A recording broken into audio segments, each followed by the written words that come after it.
Hi, it's your life host, Regina Huber from Transform Your Performance. Today I'm coming live to talk about impact and what's required to have influence and impact, and especially impact. And if you have any specific career question, whether it's related to today's life or not, just drop it into the comments and I'll get back to you later and make sure you get your questions answered. Okay, so let's talk about impact. Your impact is a result of many things. You know that, right?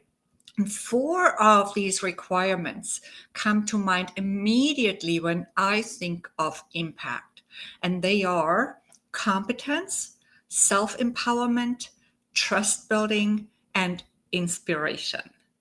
And that is inspiration of self and others. So let's go a little bit more into detail with all four.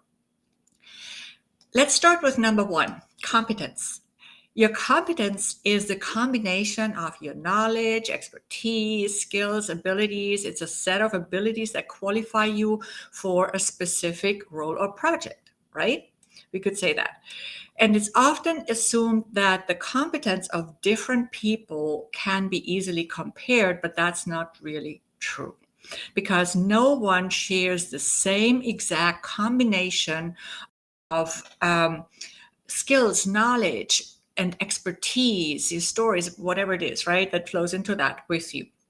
And what's also wrongly assumed is that knowledge comes mostly from education, from the education system. But while you may acquire certain valuable knowledge or skills from education, formal education, this formal education is not the same necessarily as knowledge. And it can even lead to wrong knowledge or knowledge of so-called facts, which aren't facts and just taken as such because they're included in an official curriculum, right? So we really want to always use our own discernment. And oftentimes knowledge that people have acquired outside of what we call the education system can be even more valuable to them in the context of what qualifies them for a specific role, a specific job. So look at that part of your competence too, and really dissect what you have to offer so you can position your competence accordingly and more powerfully and get paid for it. Yes. And again, if you have any career question, invite you to drop it into the comments anytime, and I'll get back to you after this live. It doesn't really matter if you're joining me live here today or later through the recording. I'll check on it for sure. So let's move on to number two, self-empowerment. We talk so much about women's empowerment and empowerment this, empowerment that, right? But the truth is, no one can empower you but yourself. Let's that sink in for a moment. Yes, no one can empower you but yourself. Why? Because you are already powerful. You're already filled with power. You just got to believe it. You have got to recognize your power, your inner power, as I call it, and connect with it more consciously.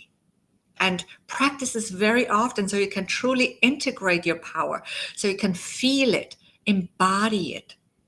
Your power is already inside of you, but you gotta own it. Just like you gotta own your value, your unique brilliance, what I call distinctive uniqueness in my framework. Competence is also a piece of your distinctive uniqueness, by the way. But back to self-empowerment. The more you are able to access this inner power and own your value, the easier it becomes to build trust and to expand your influence and therefore your impact. Now, let's look at at trust building. It's a perfect segue. And again, before we do, for those who are joining just now, if you have a career-related question, just drop it in the comment section and I'll check on it later. So what's your number one career question? Drop it in the comments and you will receive an answer, I promise. Okay, so back to number three, trust building. Trust building is critical for when you are in a leadership position. Only trusted leaders can create positive impact. But trust building is also required to get to a leadership role in the first place. You want to be able to build trust in all directions with your team, with the decision makers in your organization or in your clients' organizations, whatever it is, wherever it is that you need to have that trust that's coming from other people. And you want to build trust with your customers, your collaboration partners, your audience. The list goes on, right? Business is constant negotiation for trust. So remember that. Yeah, it's important to know how trust even works for that purpose, but that's for another life, maybe. So let's move on to number 4. 4 is inspiration of self and others. What is inspiration even? Some definitions of inspiration, if you look it up online, include the words divine influence. And that's undoubtedly a huge part of it. All our ideas already exist. And you could say we channel them. If that's a strange word for you, just say you receive them. And that's what we do when we allow them to reach us. They're already out there somewhere, and we can only receive them when we are in receptive mode. Our channels to receive inspiration must be open for that to happen. When we're open to receiving the inspired ideas, then they come to us. And when we feel inspired enough, we put them in action. And this is how we inspire self and how we take not just any action, but inspired action, which is usually also more effective action. And I want to quickly inspire you again to drop your career question in the comments if you have one. Okay, so we talked about inspiring self, but what about inspiring others? We have to first create the trust so these others are open to receiving our inspiration. Same as with self, they must be open to receive our inspiration. Their channels must be open, and for that they need trust, and that's why we talked about trust earlier. Now, we frequently use words as a way to inspire, yes, as I'm intending to do through this life today here. My intention today is to inspire you through my words, to inspire you to empower yourself, to build trust and inspire others so we can increase your influence and impact. However, we don't only inspire through words, of course. We also inspire through example. We inspire through our work, our behavior, our personality, our actions, etc., etc. So let's quickly recap. We said in order to create impact, we need to have 4 things. Yes, competence, self-empowerment skills, trust-building skills, and inspirational skills. But most of the time, there's one more thing we need to create impact. Because real impact cannot always happen without taking risks. So we need to be ready to take risks. See, I have taken so many risks in my life. They wouldn't fit in a book, although I have decided to actually write a new book soon where I will share some of my adventure stories and the lessons I have learned from them all over the world where I have lived and traveled. So these are lessons for business and leadership. So definitely stay tuned. It's not immediate. It's at the beginning of this book, but it's going to come. I promise. And right now, it's just still mostly in my mind. In any case, I don't want you to take all the risks that I have taken. Some I'd probably not recommend to anyone. That would be irresponsible almost.